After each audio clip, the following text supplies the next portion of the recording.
अस्सलाम वालेकुम वरहमतुल्लाहि वबरकातुहू। This is sir Naseem Zulfiqar और आज हम सेकेंड ईयर केमिस्ट्री में चैप्टर 5 इंट्रोडक्शन टू हाइड्रोकार्बन्स तो इसके एमसीक्यूज़ को डिस्कस करने वाले हैं। तो ये सेकेंड ईयर केमिस्ट्री का चैप्टर 5 होता है न्यू बुक के अकॉर्डिंग। तो वो तमाम स्टूडेंट्स जो सेकेंड ईयर केमिस्ट्री के स्टूडेंट्स हैं या फिर वो लाइक एमडी कैट के स्टूडेंट्स हैं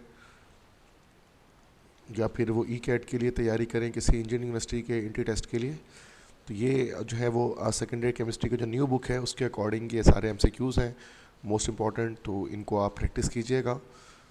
और अगर आपको सेकेंड ईयर केमिस्ट्री के नोट्स चाहिए या फिर प्रैक्टिस एमसीक्यूज़ के लिए पीडीएफ आपको रिक्वायर्ड है तो फिर ये मेरा व्हाट्सएप नंबर है 0300-215-2272।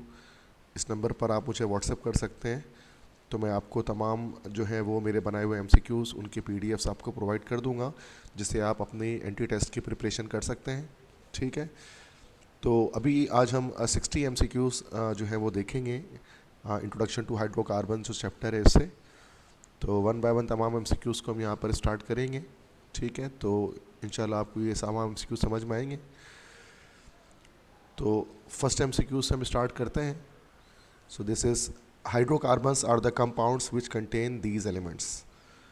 तो हाइड्रोकार्बन्स वो कंपाउंड्स होते हैं जिनमें ये एलिमेंट्स मौजूद होते हैं। तो सिंपली एक आसान सा एमसीक्यूज़ है कि हाइड्रोकार्बन उन कंपाउंड्स को कहते हैं जिसमें हमारे पास कार्बन और हाइड्रोजन होता है। ये दो एलिमेंट्स होते हैं CnH। तो ये बी ऑप्शन हमारा करेक्ट है। सेकेंड एमसीक्यूज़ है straight chain hydrocarbons are also known as dash. अभी जो स्ट्रेट चेन हाइड्रोकार्बन्स होते हैं जिनमें सारे कार्बन एक स्ट्रेट चेन में अटैच हो तो उनको हम लोग एलिफेटिक हाइड्रोकार्बन्स कहते हैं। This is D option. Third MCQs है which of the following is a saturated hydrocarbon. तो सैचुरेटेड हाइड्रोकार्बन कौन सा है? तो जैसे कि हमें पता है कि सैचुरेटेड हाइड्रोकार्बन्स जो हमारे पास अल्केन्स होते हैं तो अल्केन्स को हम लोग सैचुरेटेड हाइड्रोकार्बन्स में कंसीडर करते हैं। तो यहाँ पर जो हमारे पास अल्केन है तो वो एक्चुअली दिस इज़ ईथेन। तो इथेन चूँकि हमारा अल्केन है that's why it is the only saturated hydrocarbon here. Number fourth MCQs है what is the formula of cyclopropane. तो साइक्लोप्रोपेन का क्या फार्मूला होगा? तो साइक्लो अल्केन्स जो होते हैं तो ये आपको पता है कि जो हमारे पास साइक्लो अल्केन्स होते हैं तो उनका जनरल फार्मूला जो होता है वो CnH2n होता है। मतलब मीन्स बिल्कुल अल्कीन्स की तरह इसका जनरल फार्मूला हमारे पास होता है। तो जो प्रोपीन का हमारे पास जो फार्मूला होता है वही साइक्लोप्रोपेन का होता है। सो दिस इज़ एक्चुअली C3H6। तो ये C3H6 हमारे पास हो जाएगा बी ऑप्शन। बिकॉज जब हम साइक्लोप्रोपेन का स्ट्रक्चर बनाते हैं बेटा तो वो उस तरह से बनता है कि CH2 फिर bond CH2 then other CH2। तो ये इस तरह से स्ट्रक्चर बनता है। तो ये आप देख सकते हैं this is equal to C3H6। ठीक है। एमसीक्यूज नंबर 5 है two two dimethyl propane is also known as dash. Two two dimethyl propane को और क्या कहा जा सकता है? तो अगर हम 2,2-डाइमिथाइल प्रोपेन को बनाएं तो इस तरह से बनेगा this is CH3 then carbon then here CH3 फिर ये एक CH3 है और ये एक CH3 है। This is two two dimethyl propane. तो इसी को हम लोग कॉमनली जो है वो नियोपेंटेन हम इसको कह रहे होते हैं। ठीक है। सो दिस इज नियोपेंटेन, इसका कॉमन नेम हो गया। IUPAC में से हम कहते हैं 2,2-डाइमिथाइल प्रोपेन। ठीक है। नेक्स्ट एमसीक्यूज नंबर 6 है which of the following are considered as unsaturated hydrocarbons. अब जैसे कि सैचुरेटेड हाइड्रोकार्बन्स हम लोग अल्केन्स को कहते हैं तो अनसैचुरेटेड हाइड्रोकार्बन्स में हमारे पास जो है वो अल्कीन्स होते हैं और अल्काइंस होते हैं। तो अल्कीन्स और अल्काइंस इन दोनों को हम लोग कंसिडर करते हैं लाइक अनसैचुरेटेड हाइड्रोकार्बन्स के अंदर। तो इसमें हमारे पास सी ऑप्शन हो जाएगा अल्कीन एंड अल्काइन। ठीक है। एमसीक्यू 7th है कि C4H8 is the formula of a dash. ये C4H8 किस चीज़ का हमारे पास फार्मूला है? अब देखो ये C4H8 सिंपल हम देख सकते हैं कि ये जनरल फार्मूला हमारे पास हो रहा है CnH2n। अब CnH2n जो है हमारे पास वो जो है वो एक हमारा अल्कीन का भी जनरल फार्मूला है और अल्कीन के अलावा हमारे पास जो साइक्लो अल्केन्स होते हैं तो उनका जनरल फार्मूला भी यही होता है। तो अल्कीन्स का भी है और साइक्लो अल्केन्स का भी है, दोनों का हमारे पास सेम जो है वो जनरल फार्मूला है। तो और जैसे कि आपको पता है एक बात कि अल्कीन्स जो हमारे पास हैं, they are alkenes are actually unsaturated, जबकि साइक्लो अल्केन्स जो हमारे पास हैं दे आर सैचुरेटेड। तो ये दोनों ही हो सकते हैं, मतलब ये हमारे पास जो C4H8 है, तो ये हमारे पास ब्यूटीन भी हो सकता है, और ये हमारे पास जो है वो दूसरा कंपाउंड एक साइक्लो ब्यूटेन भी हो सकता है। तो दैट्स वाई हम कह सकते हैं कि ये बोथ ए एंड बी, मतलब कि ये सैचुरेटेड भी है और अनसैचुरेटेड भी है, दोनों ही हो सकते हैं। MCQ नंबर 8 है, which of the following is an aromatic hydrocarbon, कि इन चारों में से कौन सा हमारे पास एरोमेटिक हाइड्रोकार्बन है। तो एरोमेटिक हाइड्रोकार्बन जैसे कि आप जानते हैं जिनकी स्ट्रॉन्ग स्मेल होती है, तो इन तमाम में से जो एरोमेटिक हमारे पास है वो बेंजीन है, ठीक है। तो benzene is the most famous aromatic hydrocarbon, ठीक है। बाकी ये जो हमारे पास फ्यूरान है, पायरिडीन है, पायरोल है, तो ये हमारे पास सारे हेट्रोसाइक्लिक हैं। तो जैसे फ्यूरान हमारे पास होता है तो ये हेट्रोसाइक्लिक कंपाउंड एक हमारे पास होता है लाइक दैट, इस तरह से होता है फ्यूरान, ठीक है। इस तरह पायरिडीन है तो ये भी एक हेट्रोसाइक्लिक कंपाउंड है, नाइट्रोजन होता है यहाँ पर, ठीक है। तो दिस इज़ पायरिडीन। इस तरह से पायरोल है, वो इस तरह का कंपाउंड हमारे पास होता है, दिस इज़ पायरोल, तो ये भी हमारे पास जो है वो हाइड्रोसाइक्लिक है। तो बेंजीन जो हमारे पास है this is aromatic hydrocarbon. Question 9 है, the word aromatic comes from a Greek word aroma which means dash. Aromatic का वर्ड एक ग्रीक वर्ड एरोमा से आया है, जिसके क्या मतलब होते हैं। तो एरोमा के मतलब होते हैं स्ट्रॉन्ग स्मेल, ये तेज़ खुशबू। That will be option is the correct answer. MCQ number 10 है कि according to Huckel's rule an aromatic compound must contain dash. तो हकल्स रूल के अकॉर्डिंग एक एरोमेटिक कंपाउंड में लाजमी क्या होना चाहिए। तो हकल एक साइंटिस्ट का नाम था बच्चों, जिसने एक रूल पेश किया था, that is called Huckel's rule. और उसके लिहाज से एरोमेटिक कंपाउंड वो होते हैं जिसमें हमारे पास 4n+2 पाई इलेक्ट्रॉन्स होते हैं, ठीक है। तो इसका आंसर हमारे पास डी करेक्ट होगा, 4n+2 पाई इलेक्ट्रॉन्स। मीन्स के लाइक अगर हम बेंजीन की बात करते हैं, लेट्स टॉक अबाउट बेंजीन। जैसे कि हमारे पास बेंजीन है, तो बेंजीन में हमारे पास 6 पाई इलेक्ट्रॉन्स हमारे पास होते हैं। तो अगर n की वैल्यू अगर हम 1 यहाँ पर सपोज करेंगे तो 4 × 1 + 2, तो ये हमारे पास हो जाएंगे 6। तो 6 पाई इलेक्ट्रॉन्स यहाँ पर हमारे पास आ गए इसमें। तो MCQ नंबर 11 है, which of the following alkane has highest boiling point. किस अल्केन की बॉइलिंग पॉइंट हाईएस्ट है। तो आप सब जानते हैं कि जब हम टॉप से बॉटम जाते हैं होमोलॉगस सीरीज़ में, तो बॉइलिंग पॉइंट हमारी जो है वो इंक्रीज़ होती है। बॉइलिंग पॉइंट इंक्रीज़ होती है, क्यों इंक्रीज़ होती है, due to increase in strength of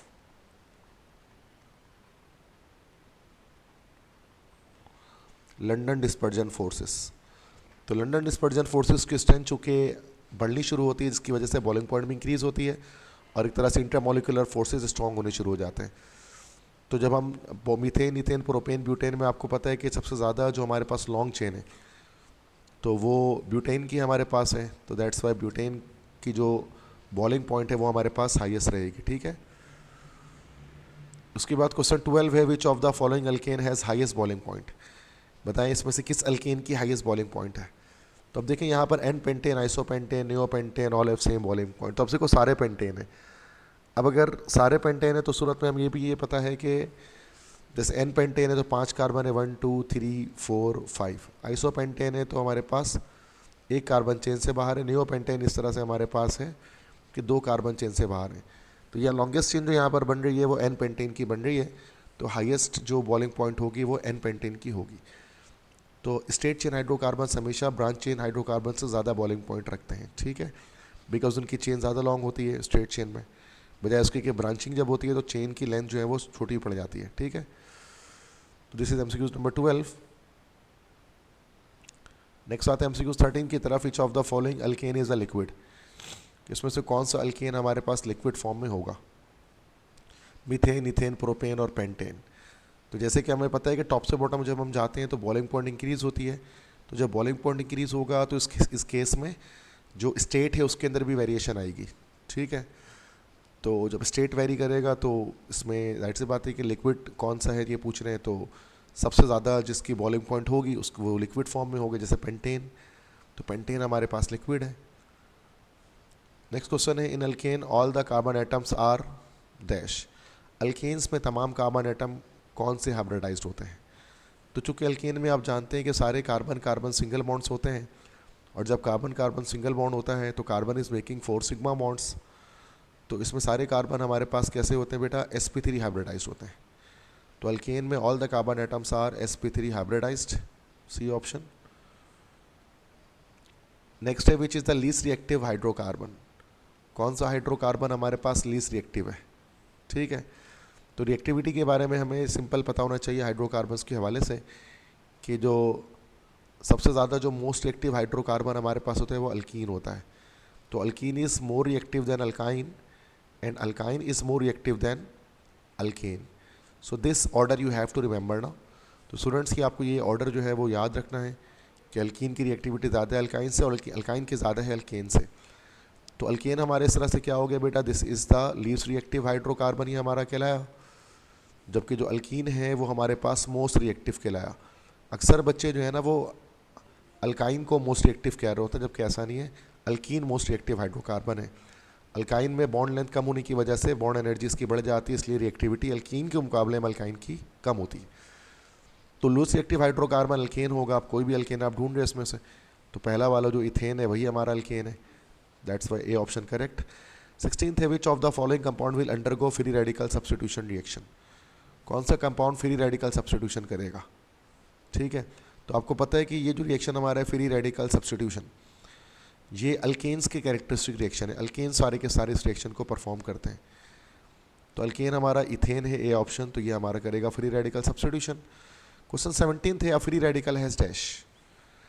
एक फ्री रेडिकल के पास क्या चीज़ होती है? तो देखो हमें पता है कि जो रिएजेंट्स हैं वो अलग अलग तरह के होते हैं। जो ये सब्स्टिट्यूएंट है वो 3 तरह के सब्स्टिट्यूएंट हम लोगों ने मैंने आपको पढ़ाए हैं कि जो हमारा सब्स्टिट्यूएंट होता है वो 3 तरह का होता है।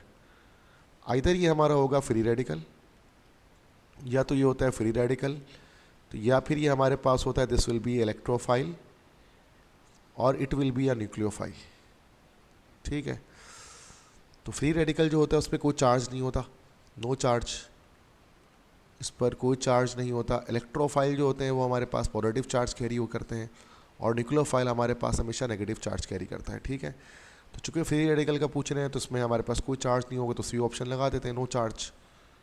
ठीक है, इसके बाद क्वेश्चन 18 हमारे पास है, which is the first step of the free radical substitution. अब आप जानते हैं कि फ्री रेडिकल सब्स्टिट्यूशन जो होती है बेटा, तो उसके अंदर हमारे पास हमेशा 3 स्टेप्स होती हैं। ये 3 स्टेप पर बेस करता है। फर्स्ट स्टेप हमारा होता है this is called chain initiation, chain initiate होता है जिसमें। उसके बाद सेकंड स्टेप हमारे पास होता है this is called chain propagation. उसके बाद थर्ड स्टेप हमारे पास होता है this is called chain termination. तो 3 स्टेप्स हमारे पास इसके अंदर होते हैं। तो यहाँ पर हमारे पास हो जाएगा, जो कि फर्स्ट स्टेप क्या है, तो चेन इनिशिएशन, इसमें चेन इनिशिएट होता है। अब जैसे जब फ्री रेडिकल सब्स्टिट्यूशन करते हैं, लाइक हेलोजिन है हमारे पास है ClCl, इसके बीच का बॉन्ड ये ब्रेक हो जाता है, तो 2 क्लोरीन फ्री रेडिकल्स हमारे पास इसके अंदर जनरेट हो जाते हैं। ठीक है, तो ये होता है चेन इनिशिएशन। 19th MCQ है, what is the formula of chloroform. Chloroform का क्या फार्मूला होता है? तो ये क्लोरोफॉर्म जो है वो एनेस्थीसिया के तौर पे इस्तेमाल किया जाता है। तो एनेस्थीसिया मतलब बेहोश करने वाली दवाई के तौर पे यूज़ करते हैं। तो क्लोरोफॉर्म का फार्मूला होता है बेटा हमारे पास CHCl3, that is actually chloroform. A option में इसका आंसर छुपा है। इसी को क्लोरोफॉर्म कहते हैं, या इसी को हम लोग जो है वो ट्राई क्लोरो मीथेन भी कह सकते हैं, एक ही बात है। क्वेश्चन 20 है, which compound is also known as marsh gas. तो मार्श की मतलब होते हैं दलदल, कि वो गैस जो दलदली इलाके से हासिल हो दलदल से, तो उसको हम मार्श गैस कहेंगे। तो कौन सा कंपाउंड मार्श गैस कहलाता है बेटा? तो मीथेन। तो जो मीथेन गैस होती है दिस इज CH4, ये हमारे पास मार्श गैस कहलाती है, चूँकि मार्शी एरिया से दलदली इलाकों से बहुत निकलती है। MCQ 21 है, which compound is also known as ethylene. तो इथाइलिन बेटा एक कॉमन नेम है। इथाइलिन का जो IUPAC नेम है वो इथीन होता है, तो इथीन को ही हम लोग जो है बेटा वो इथाइलिन कहते हैं। ठीक है, सी ऑप्शन। क्वेश्चन 22 है, which compound is also known as acetylene.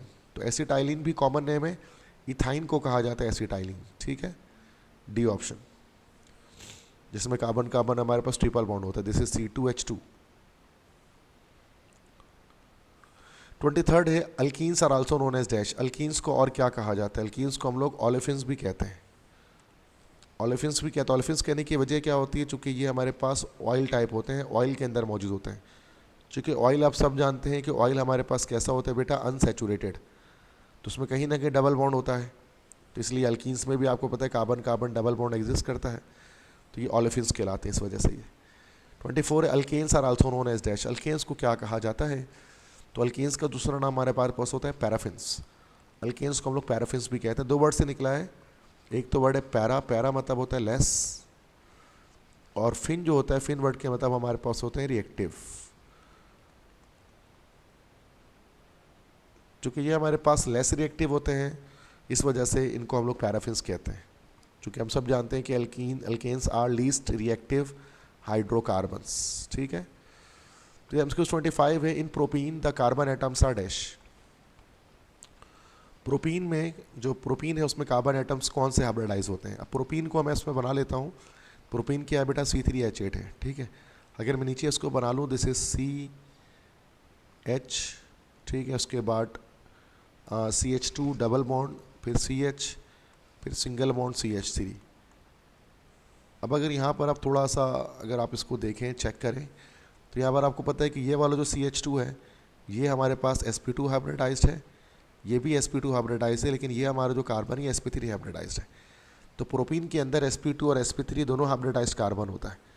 चूँकि आप सब जानते हैं कि कार्बन तीनों तरह की हाइब्रिडाइजेशन कर सकता है, sp3 भी कर सकता है, sp2 भी कर सकता है और sp भी कर सकता है। अभी डिपेंड्स कि कार्बन कितने सिग्मा बॉन्ड बनाना चाहता है। तो अगर कोई कार्बन 4 सिग्मा बॉन्ड बनाता है तो sp3 है, 3 सिग्मा बॉन्ड बनाता है तो sp2 है, और अगर कार्बन 2 सिग्मा बॉन्ड की फॉर्मेशन करता है तो sp है। तो यहाँ पर आप देख सकते हैं इन दोनों में कार्बन 3-3 सिग्मा बॉन्ड बना रहा है, जबकि इस वाले में कार्बन जो है वो 4 सिग्मा बॉन्ड बना रहा है। तो इसमें हमारा ऑप्शन क्या हो जाएगा बेटा? डी ऑप्शन हो जाएगा, both A and B, means sp2 और sp3 दोनों हाइब्रिडाइज कार्बन इसमें मौजूद हैं। MCQ 26 है which compound is formed by the dehydration of ethanol. Ethanol की डिहाइड्रेशन करने से कौन सा कंपाउंड हमारे पास फॉर्म होता है? तो जैसे हमने C2H5 वो अच्छी रिएक्शन है बेटा, ठीक है। इथेनॉल ले लिया, इसकी डिहाइड्रेशन करनी है तो इसको हमने क्या, सल्फ्यूरिक एसिड ले लेना होता है, हॉट एंड कंसनट्रेटेड। इससे क्या होता है, यहाँ से वाटर रिमूव होता है और C2H4 की फॉर्मेशन होती है, और वाटर यहाँ से रिमूव हो जाता है। सो दैट्स वाई हम लोग यहाँ पर आंसर इसका लगा देते हैं, दिस इज़ कि इथीन की फॉर्मेशन हो रही है उसमें, C2H4, this is simply ethene. 27 elimination reaction is also known as dash. Elimination reaction को और क्या कहा जाता है? तो एलिमिनेशन को ही हम लोग जो है वो डीहाइड्रोहेलोजिनेशन कहते हैं। तो डीहाइड्रोहेलोजिनेशन कह लें कि एलिमिनेशन कहते हैं, एक ही बात है। चूँकि उसमें जो है वो removal of hydrogen and halogen, कि हाइड्रोजन और हेलोजन दोनों रिमूव हो रहा होता है, जिससे हम अल्कीन्स की फॉर्मेशन करते हैं। 28 है which compounds undergo electrophilic addition reaction. तो इलेक्ट्रोफिलिक एडिशन रिएक्शन हमें पता है कि 2 कंपाउंड्स करते हैं, ये हमारे पास अल्कीन्स भी करते हैं और अल्काइंस भी करते हैं, ये दोनों हमारे पास इलेक्ट्रोफिलिक एडिशन रिएक्शन करते हैं। तो उसका आंसर हमारे पास हो जाएगा D, both B and C, like alkene and alkyne. Next उसके बाद है which of the following catalyst is use in hydrogenation reaction. तो हाइड्रोजनेशन रिएक्शन जिसमें बेटा हम लोग एडिशन ऑफ हाइड्रोजन करते हैं, हाइड्रोजन को ऐड करते हैं, इसमें तीनों तरह के कैटलिस्ट यूज़ होते हैं, निकल, प्लैटिनम, पैलेडियम, तीनों कैटलिस्ट यूज़ कर सकते हैं, और इन्हीं तीनों को हम लोग जो है वो हाइड्रोजनेशन कैटलिस्ट कहते हैं। तो निकल भी होता है, प्लैटिनम भी होता है, पैलेडियम भी होता है, दैट्स वाई बेटा इसका आंसर हमारे पास हो जाएगा D, all of this. MCQ 30 है during the hydrogenation of ethene the hybridisation of carbon atom changes from this to this. कि जब हम इथीन की हाइड्रोजनेशन करते हैं, मतलब C2H4, और जब इसमें हाइड्रोजनेशन की जाएगी तो ये C2H6 बनेगा, तो कार्बन की हाइब्रिडाइजेशन किस तरह से चेंज होगी? अब सिंपली आप देख सकते हैं कि यहाँ पर इसमें जो कार्बन होगा वो sp2 हाइब्रिडाइज होगा और इसमें sp3 हाइब्रिडाइज होगा इथेन में। तो sp2 से sp3 में चेंजिंग हो रही है, तो डी ऑप्शन अगेन। तो इस तरह से हाइब्रिडाइजेशन चेंज आएगा जब हाइड्रोजनेशन करेंगे।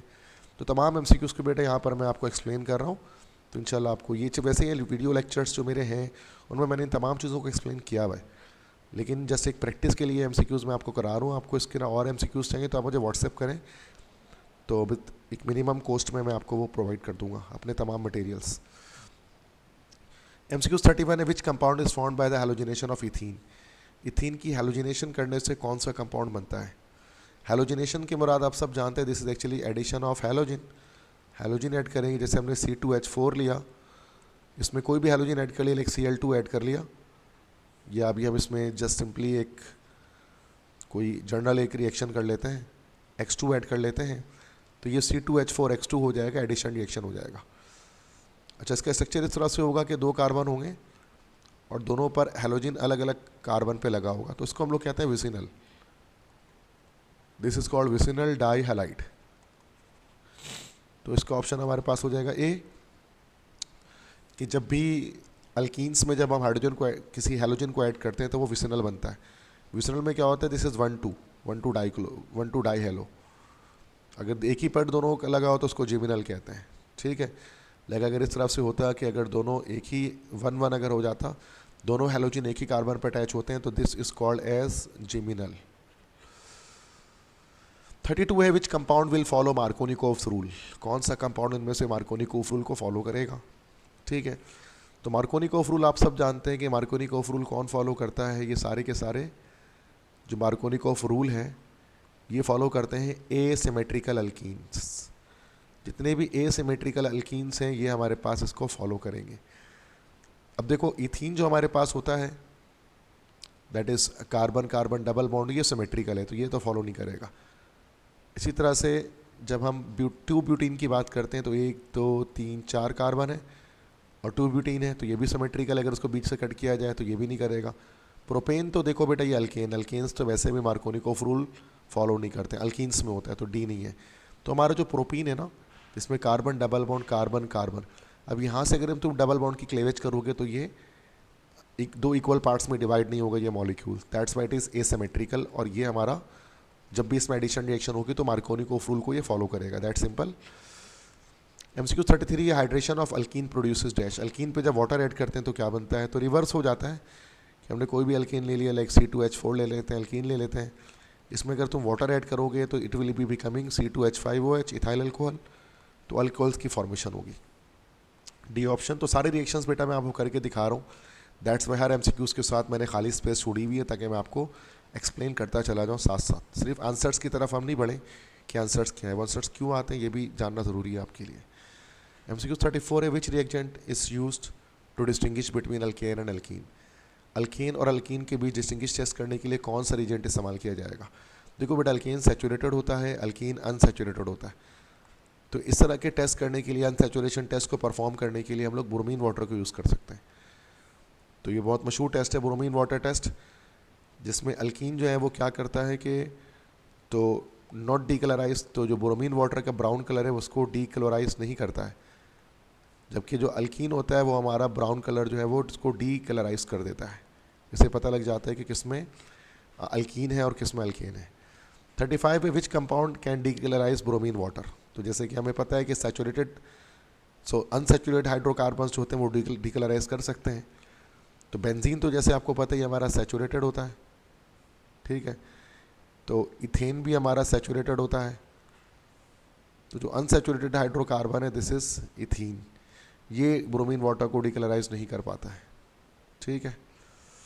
36 से ईपॉक्साइड्स आर डैश। ईपॉक्साइड किससे कहते हैं, तो ईपॉक्साइड असल में बेटा ये हमारे पास साइक्लिक ईथर्स होते हैं, जैसे कि CH2 बॉन्ड CH2 और इस तरह से ऑक्सीजन के साथ ही कनेक्ट हो गया, दिस इज इथाइलिन ईपॉक्साइड।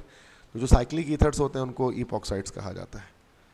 तो डी ऑप्शन बी ऑप्शन हो जाएगा साइक्लिक ईथर्स। 37th MCQ है, what is the end product formed by the ozonolysis of ethene. जब इथीन की ओजोनोलाइसिस की जाती है तो एंड प्रोडक्ट क्या निकलता है, तो जैसे इथीन है CH2 डबल बॉन्ड CH2, जब हम इसकी ओजोनोलाइसिस करेंगे तो ओजोन से पहले इसका रिएक्शन कराएंगे तो ये पाई बॉन्ड हमारा ब्रेक हो, दोनों बॉन्ड ब्रेक हो जाएंगे, तो ये CH2 बनेगा, देन यहाँ पर ये ऑक्सीजन, देन ये ऑक्सीजन, फिर ये ऑक्सीजन इस तरह से कनेक्ट हो जाएगा, दिस इज ओजोनाइड जो हमारा एक अनस्टेबल प्रोडक्ट है। देन इसका जब जिंक से रिएक्शन करेंगे तो ये जिंक ऑक्साइड हमारे पास बनेगा और 2 मॉलिक्यूल हमारे पास फॉर्मल्डिहाइड के बन जाएंगे। तो ये फॉर्मल्डिहाइड की फॉर्मेशन करता है, एंड प्रोडक्ट इसका फॉर्मल्डिहाइड होगा, या मिथानल जिसको हम लोग IUPAC में कह सकते हैं।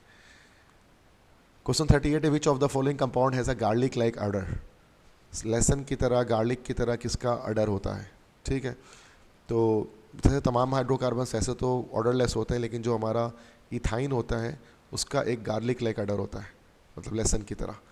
39 है 1,2 dichloroethane is also known as. तो ये भी मैंने आपको बताया कि 1,2 डाइक्लोरो होगा तो उसको विसिनल कहेंगे, विसिनल डाइक्लोराइड। और अगर 1,1 डाइक्लोरो होगा तो उसको हम कहेंगे जिमिनल डाइक्लोराइड, ठीक है, सिंपली। तो इस तरह से स्ट्रक्चर होता है विसिनल डाइक्लोरो, 1,2 डाइक्लोरोइथेन है ना। तो दिस इज, ये हमारे पास Cl आ गया, ये Cl आ गया और ये हाइड्रोजन आ गया। तो इसको हम लोग कहते हैं this structure is called vicinal, ठीक है। 40 है which of the following metal is a dehalogenating agent. Dehalogenating agent मतलब जो रिमूवल कर सकता हो हैलोजन की, जो हैलोजन को रिमूव कर सकता हो। तो कौन सा मेटल डी हैलोजिनेटिंग एजेंट होता है? तो जिंक की जो प्रॉपर्टी होती है वो डी हैलोजिनेटिंग एजेंट की होती है, ये डी हैलोजिनेशन कर सकता है। रिड्यूसिंग एजेंट भी होता है जिंक हमारा। 41 है which of the following alkyne is acidic in nature. कि इनमें से कौन सा जो अल्काइन है वो नेचर में एसिडिक है, एसिडिक इन नेचर है, ठीक है। तो अब हम ये चीज़ जानते हैं कि एसिडिक इन नेचर कौन सा अल्काइन एसिडिक होता है, जो हमारे टर्मिनल अल्काइंस होते हैं, टर्मिनल अल्काइंस। अब टर्मिनल अल्काइंस क्या होते हैं भाई? जिनमें जो ट्रिपल बॉन्ड होता है वो किनारे पर अटैच होता है, जिसको हम लोग वन अल्काइन भी कह सकते हैं, ठीक है। This is actually terminal alkyne. तो अब इथाइन, तो इसमें एसिडिक नेचर कौन सा किसका होगा? देखो इथाइन की बात करते हैं तो ये टर्मिनल तो होता ही है, प्रोपाइन की बात करते हैं तो ये भी हमारा हमेशा टर्मिनल होता है, 1-ब्यूटाइन की बात करेंगे तो इन सब में आप देख सकते हो कि फर्स्ट कार्बन पे हमारा जो है वो ट्रिपल बॉन्ड अटैच है। तो ये सारे एसिडिक अल्काइंस हमारे पास हैं, इन सब का एसिडिक नेचर होता है, ये सारे के सारे सब्स्टिट्यूशन रिएक्शन दे सकते हैं। तो डी ऑप्शन हो जाएगा बेटा, ऑल ऑफ दिस। 42 है ethyne reacts with silver nitrate to form dash. Ethyne silver nitrate से रिएक्शन करके क्या बनाता है? तो ये जैसे हमने इथाइन ले लिया, C triple bond C, hydrogen hydrogen. तो जब हम इसको 2 मोल्स ऑफ सिल्वर नाइट्रेट से रिएक्शन कराते हैं तो ये हमारा सिल्वर इस तरह से बन जाता है, carbon triple bond carbon silver plus 2 moles of nitric acid की फॉर्मेशन होती है। तो ये वाइट कलर का एक सॉलिड होता है, उसको वाइट सॉलिड कहते हैं, जिसका एंड प्रोडक्ट हमारे पास बनता है, बी ऑप्शन। यही अगर कॉपर क्लोराइड से करेंगे तो रेड सॉलिड की फॉर्मेशन हो रही होती है। MCQ 43 ये है कि what is the end product form by the hydration of propyne. Propyne की हाइड्रेशन करेंगे तो एंड प्रोडक्ट हमें क्या मिलेगा? Propyne is like carbon triple bond carbon, ठीक है, देन दिस इज हाइड्रोजन, ठीक है, उसके बाद देन CH3। तो मैं डायरेक्ट आपको बता रहा हूँ कि इसको जब हम वाटर से रिएक्शन कराते हैं तो उसका एंड प्रोडक्ट जो हमें मिलता है दिस विल बी एक्चुअली, चले मैं इसका मैकेनिज्म यहाँ पर आपको करके दिखा देता हूँ, ठीक है, सो दैट आप इसको अच्छी तरह समझ सकें। जिन्होंने मैंने लेक्चर्स नहीं लिए हैं तो उनको मैं सिखा देता हूँ, बाकी जिन्होंने लेक्चर लिया है दे ऑलरेडी नो कि how to do this thing आप, ठीक है। तो जैसे प्रोपाइन पहले हमें लेना है, ठीक है, दिस इज़ 3 कार्बन वाला अल्काइन है ये। तो this is CH3, then carbon, then triple bond, then carbon, then hydrogen. इसके साथ वाटर का रिएक्शन कराना है, HOH ले लिया हमने। अब ये पाई बॉन्ड ब्रेक हो गया, अब यहाँ पर मार्कोनिक रूल लगेगा, हाइड्रोजन इधर पर जाकर अटैच करेगा और OH इधर पर जाकर अटैच करेगा। हाइड्रोजन वहाँ अटैच कर दें जहाँ पहले से ज़्यादा हाइड्रोजन हो, और ये reaction in the presence of HgSO4 and H2SO4 होता है, ठीक है। तो इसके नतीजे में क्या होगा, हमारे पास CH3 कार्बन और यहाँ OH अटैचमेंट कर लेगा, then double bond carbon hydrogen और 2। फिर यहाँ रीअरेंजमेंट होगी कि हाइड्रोजन इधर मूव करेगा और डबल बॉन्ड इधर आएगा। तो ये हमारा CH3 C double bond O CH3 बन जाएगा। This is actually acetone. तो ये कंप्लीट रिएक्शन बेटा करके मैंने आपको दिखा दिया, that simple, C option, acetone होगा end product. Question 44 which compound is form by the ozonolysis of ethyne. Ethyne की जब ओजोनोलाइसिस करते हैं तो क्या चीज़ हमारे पास फॉर्म होती है? तो इथाइन होता है CH ट्रिपल बॉन्ड CH। जब इसकी ओजोनोलाइसिस करेंगे, ओजोन से रिएक्शन कराएंगे तो CH single bond CH, then यहाँ पे ऑक्सीजन इस तरह बनेगा, देन ऑक्सीजन ऑक्सीजन, ये ओजोनाइड हमारे पास बन जाएगा, ठीक है। तो ये दोबारा से ओजोनाइड बना जो एक अनस्टेबल कंपाउंड है, और फिर इसको हम जिंक से रिएक्शन कराते हैं तो ये जिंक ऑक्साइड बनता है, और उसके साथ इस तरह का एक कंपाउंड हमारे पास इस्टेब्लिश होता है CHO बॉन्ड CHO, जिसको हम लोग कहते हैं ग्लाइकोक्सल या 1,2 इथन डाइल। ठीक है, तो ये हमारा ग्लाइकोक्सल C ऑप्शन हो जाएगा। ठीक है, इसी को हम IUPAC में कह सकते हैं 1,2 इथन डाइल। ठीक है,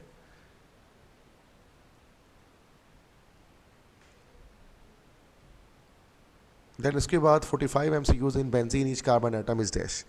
बेंजीन में हर कार्बन एटम कौन सा हाइब्रिडाइज होता है? तो बेंजीन में हर कार्बन एटम आप देख सकते हैं 3 सिग्मा बॉन्ड बनाता है, that's Y her carbon atom हमारा sp2 हाइब्रिडाइज होता है। तो ये ऑप्शन करेक्ट होगा। इसके बाद MCQs 46 है in benzene the carbon atom bond length is dash. तो carbon carbon bond length benzene के अंदर क्या होती है? वैसे तो 1.39 एंगस्ट्रॉम होती है, तो उसके जब तुम राउंड ऑफ करोगे तो इट विल बी 1.4 एंगस्ट्रॉम। ठीक है, तो बल्कि डिफरेंट मतलब कार्बन कार्बन डबल बॉन्ड की 1.3 होती है, सिंगल बॉन्ड की 1.5 होती है, बट बेंजीन में चाहे कार्बन कार्बन सिंगल बॉन्ड हो चाहे कार्बन कार्बन डबल बॉन्ड हो 1.4 एंगस्ट्रॉम रहती है। 47 है benzene was discovered by dash. Benzene को सबसे पहले किसने डिस्कवर किया? तो माइकल फेराडे ने डिस्कवर किया। ऑगस्टस कैक्यूल ने जो है वो उसने इसका स्ट्रक्चर बताया था। 48 है a circle inside benzene ring shows dash. Benzene ring जब हम बनाते हैं तो बेंजीन रिंग के अंदर अक्सर ऐसा होता है कि आप बॉन्ड शो करने के बाद एक सर्किल बना देते हैं बजाय बॉन्ड शो करने के। तो ये असल में हमारे पास जो है बेटा क्या शो कर रहा होता है? It is showing you resonance.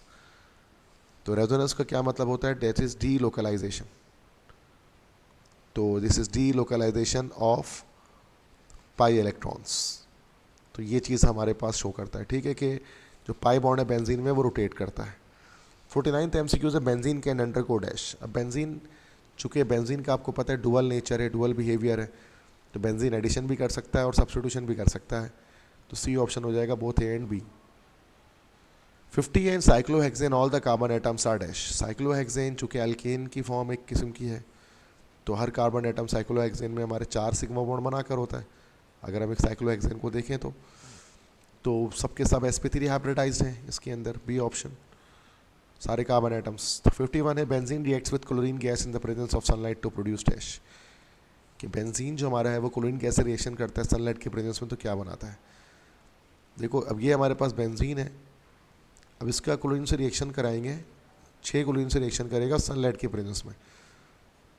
तो ये लेविस एसिड नहीं है, इस वजह से इसमें क्लोरोबेंजीन नहीं बनेगा, बल्कि ये कंपाउंड बनेगा एडिशन रिएक्शन के थ्रू। दिस इज हेक्साक्लोरोसाइक्लोहेक्सेन, जो कि एज एन इंसेक्टिसाइड यूज़ किया जाता है कीड़े मार दवाई के तौर पे। तो हेक्साक्लोरोसाइक्लोहेक्सेन हमारा आंसर हो जाएगा B ऑप्शन। 52 है बेंजीन अंडरगोज डैश। बेंजीन कौन से सब्स्टिट्यूशन रिएक्शन करता है? तो बेंजीन आप जानते हैं कि इलेक्ट्रोफिलिक सब्स्टिट्यूशन करता है। न्यूक्लियोफिलिक सब्स्टिट्यूशन जो होता है वो हमारा अल्काइल हैलाइड करता है, और फ्री रेडिकल सब्स्टिट्यूशन हमारा जो है वो अल्केन्स करते हैं। 53 है how many steps are there in electrophilic substitution reaction. तो इलेक्ट्रोफिलिक सब्स्टिट्यूशन रिएक्शन में भी आपको पता है कि 3 स्टेप्स होते हैं। एक स्टेप होता है, फर्स्ट स्टेप होता है like formation of electrophile, second step होता है attack of electrophile on benzene, और थर्ड स्टेप होता है that is the recovery of catalyst. 54 है which of the following is not an electrophile. इसमें से कौन सा एक इलेक्ट्रोफाइल नहीं है? इलेक्ट्रोफाइल किसे कहते हैं? इलेक्ट्रोफाइल एक्चुअली इलेक्ट्रॉन लवर को कहा जाता है, जो इलेक्ट्रॉन की तरफ आ जाए। अब देखो BF3 हमारा इलेक्ट्रोफाइल है, चूँकि बोरॉन इलेक्ट्रॉन पेयर एक्सेप्ट कर सकता है, NO2 प्लस प्लस चार्ज आ गया तो ये भी इलेक्ट्रोफाइल है, Cl प्लस ये भी इलेक्ट्रोफाइल है। लेकिन जो अमोनिया है हमारे पास है NH3, चूँकि नाइट्रोजन पे लोन पेयर ऑलरेडी है, तो उसके पास तो इलेक्ट्रॉन एफिशिएंट मॉलिक्यूल है, तो ये इलेक्ट्रॉन कभी भी देगा नहीं बल्कि देगा उल्टा, तो ये इलेक्ट्रोफाइल नहीं है। तो ये असल में हमारा एक न्यूक्लियोफाइल है ammonia, that's why answer correct हो गया। 55 है which when benzene gets a positive charge then it is called dash.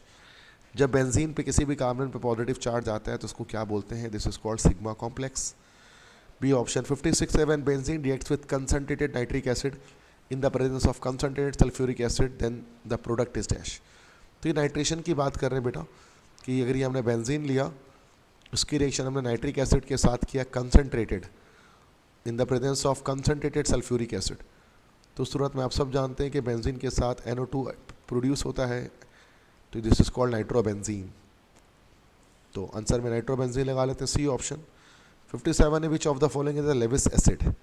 Lewis acid इसमें से कौन है? लेविस एसिड क्या होता है बेटा? इलेक्ट्रॉन पेयर एक्सेप्टर होता है, जो इलेक्ट्रॉन के पेयर को एक्सेप्ट करता है, this is called Lewis acid. AlCl3, BF3, FeCl3, ये सारे ही लेविस एसिड्स हैं, तो डी ऑप्शन हो जाएगा all of these. 58 isopropyl benzene is also known as dash. तो आइसोप्रोपाइल बेंजीन, जिसमें बेंजीन के साथ एक आइसोप्रोपाइल रेडिकल हमारे पास इस तरह से अटैच होता है, this is called isopropyl benzene. इसी को कॉमनली हम लोग कहते हैं, दिस इज कॉल्ड क्यूमीन। ठीक है। 59 है कि which of the following is known as Friedel Crafts reaction. अब फ्रीडल क्राफ्ट के दो रिएक्शन, अल्काइलेशन है और असाइलेशन है, तो बोथ ए एंड बी दोनों ही फ्रीडल क्राफ्ट रिएक्शन कहलाते हैं, तो they are one of the electrophilic substitution reactions. Last MCQ 60 है कि which of the following is an ortho para directing group. तो इनमें से ऑर्थोपैरा डायरेक्टिंग ग्रुप कौन सा होता है? तो जैसे आपको पता है कि ऑर्थोपैरा डायरेक्टिंग ग्रुप्स होते हैं और मेटा डायरेक्टिंग ग्रुप्स होते हैं, तो जो मिथाइल ग्रुप हमारे पास होता है वो ऑर्थोपैरा डायरेक्टिंग ग्रुप होता है, कि सेकंड इलेक्ट्रोफाइल को ऑर्थो और पैरा पोजीशन पर शिफ्ट करता है। ठीक है बेटा, तो ये हमने यहाँ पर इसमें तमाम MCQs को देख लिया है। अगर आपको इस MCQs के PDF चाहिए, या फिर आपको किसी भी तमाम चैप्टर्स की अगर PDF चाहिए MCQs के, या नोट्स आपको मेरे रिक्वायर्ड हैं, तो ये मेरा व्हाट्सएप नंबर आप लाजमी अपने पास सेव कर लें, 0300 215 2272। इसमें आपको कोई भी नोट्स की रिक्वायरमेंट है वो मिल जाएगी। इस तरह से आपको टारगेट पेपर्स या गेस्ट पेपर्स की रिक्वायरमेंट है किसी भी सब्जेक्ट की, सेकेंड ईयर के लिए या फिर MD कैट या ECAT के लिए आपको नोट्स की रिक्वायरमेंट है, या प्रैक्टिस MCQs की, तो इस नंबर पर अगर आप मुझे व्हाट्सएप करेंगे तो मैं आपको with a very minimum cost ये तमाम मटेरियल आपको प्रोवाइड करूँगा, ताकि आप अपने बोर्ड एग्जाम्स में और अपने NT टेस्ट के अंदर अच्छे से अच्छे नंबर लेकर कामयाब हो सकें। तो मेरा नाम है सर नसीम जुल्फ़िकार, और ये मेरे लेक्चर आप सुन रहे थे। अगर आपको मेरे लेक्चर पसंद आया तो वीडियो को लाइक कर दें, चैनल को सब्सक्राइब कर दें, अपने फ्रेंड्स के साथ शेयर करें, और हमेशा कोशिश करें और मेहनत करें इंशाल्लाह, ताकि आप अपने ड्रीम को अचीव करें। तो ये एक शेर जाते जाते आपके लिए मैंने यहाँ पर लिखा है कि ए जज्बे दिल गर मैं चाहूँ हर चीज़ मुकाबिल आ जाए, मंजिल के लिए 2 गाम चलूँ और सामने मंजिल आ जाए। ठीक है, तो अल्लाह हाफ़िज़।